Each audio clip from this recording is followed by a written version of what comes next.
6 years ago, we shouted justice for Ochanya. 6 years after, we're shouting still justice for Ochanya. Why? My people, let us talk truthfully, seriously. It's heartbreaking and very devastating when we refuse to do what is right. When we refuse to treat criminals as criminals. When we cover up for people who rape others. Rape is a very devastating health and social issue. Yet, the most underreported. Because the raped, that survivor, that victim, is too embarrassed to tell the story for fear of being stigmatized. Families hush and want to be quiet about it. And as it is right now, it's beginning to look like those who survived the rape are the lucky ones, because recently it's rape to death. Because I don't truly understand this. It is so heartbreaking. How do you rape a 3-day-old child, please? What in the name of what are you looking for in the vagina of a child? What are you looking for? The rape has gone from 3 days old all the way to 85-year-old grandmother. So right now, it's not about age. It's not even about what you were wearing, where you were standing or walking around. No, because even in church, Uwela was raped in church to death in Benin City. 22-year-old undergraduate who was looking for a quiet, safe place to study. So it's no longer about where you are. You know, a long time ago, during the era of the crisis of the Niger Delta, and I would work in communities with young girls and women, and we realized that every 14-year-old girl that we met was already a mother. She did not get pregnant by some kind of spirit. A man, an adult man, because of hunger, would sleep with a child. A 12-year-old is a child, and it should be treated as statutory rape. Yet they will say she gave consent. How do you explain giving consent when you had a gun and maybe noodles? And this hungry little girl, afraid to leave, afraid that you might shoot, just continues to do whatever it is. And at the end of the day, to shut her up, you offer her that bread that she hardly touched. Today, the list is endless. Today is no longer about getting them pregnant and abandoning them. It's about raping them and killing them in the process and then running away. And the law seems like aiding you. If you go to Nigerian police station to report a case of sexual violence, God help you.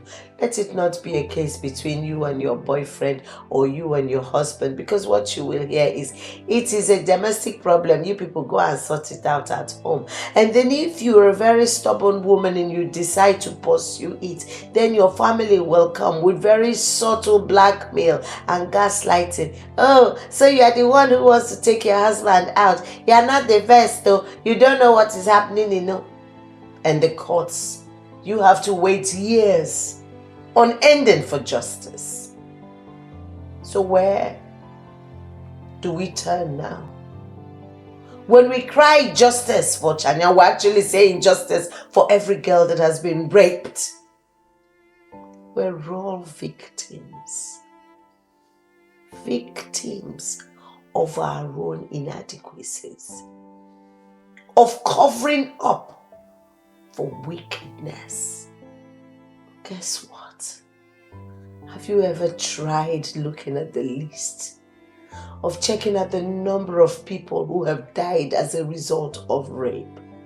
Have you ever tried to ask yourself why the government will not declare a state of emergency? Or what government am I talking about? The group of people who sat at the National Assembly and decided that the 13-year-old was old enough to be wife or mother, who forgot that at 13, if you slept with a girl that age, is statutory rape. They forgot, and they just decided that because she had huge property and was already menstruating, therefore now she's adult enough. Are those the ones that I expect to protect young girls? No, they won't do that. Or the ones who stand and then a woman stands up to speak in the house and she's hushed down for no other reason other than the fact that she's female. It's gone from 3 days old to 85-year-old grandmother.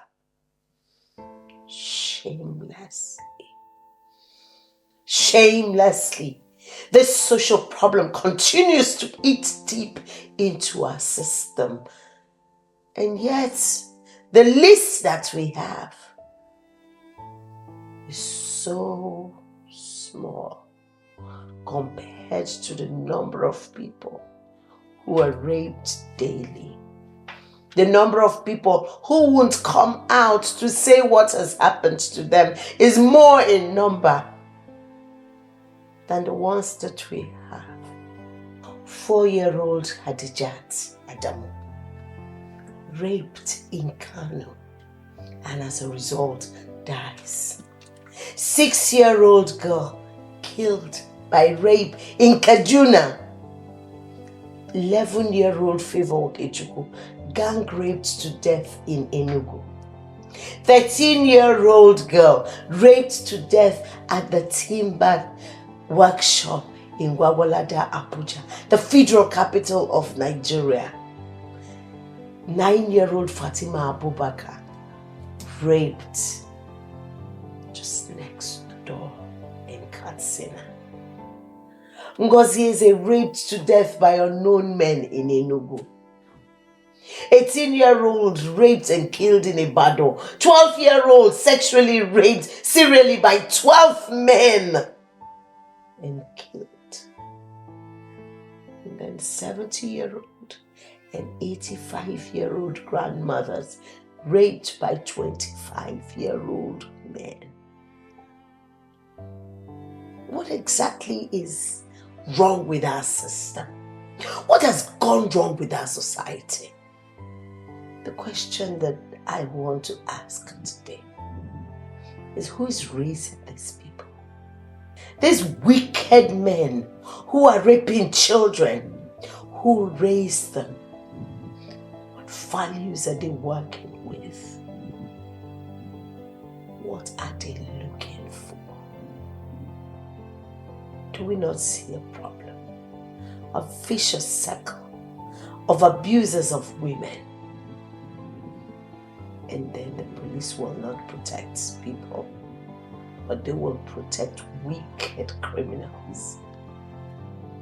And yet the innocent goes around. How many of us remember in 2020, that ugly celebration of having finished high school, where secondary school boys attack secondary school girls and they all begin to run, and the next thing is rape in public glare, and what the adults around did was face camera to record them. All for what? We have all lost our sanity one way or the other. This is my solution. A rapist should be treated like a murderer. Because what you're taking away from the person that you're raping is everything. You're taking away from the person the freedom of association. You're taking away rightful thinking. You're taking away the person's pride, dignity, and honor. You should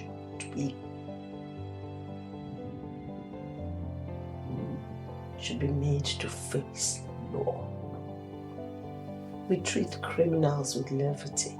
6 years ago, we shouted justice for Ochanya. 6 years after, we're shouting still justice for Ochanya. Why? Because the law lets the abuser free. No rapist should be allowed to walk away free. My name is Hilda Dokubo, and this is the Oracle, and this Oracle will continue to speak.